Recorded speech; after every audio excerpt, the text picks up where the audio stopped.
ዛሬ ግንቦት 25 ነው።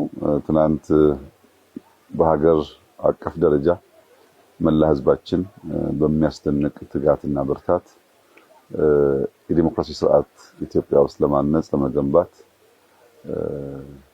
እስከ እኩለ ሌሊት ከዛም በላይ እስከ 9 ሰዓት ድረስ በዚያ ሁሉ ፈታኝ ሁኔታ ውስጥ እምቢኝ ብሎ ስርዓቱን ለመገንባት ቁርጠኝነት አሳይቶ ሲመርጥ የዋለበት ያመሸበት ያደረበት ማለት ይቻላል እለት ነበረ።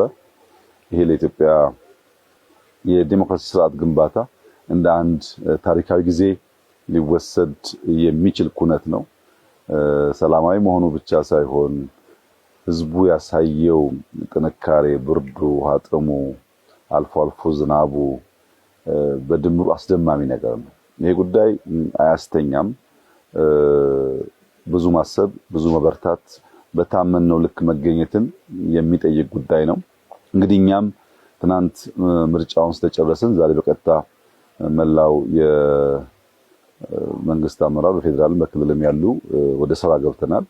ወደ ስራ እንድንገሰግስ እንድንፈጥን ያደረገን አንዱ ዋነኛ ምክንያት በዚህ ዓመት ኢትዮጵያ ያቀደችው እድገት 10.2% ወይም ከአፍሪካ ቀዳሚውን እድገት ለማረጋገጥ ነው።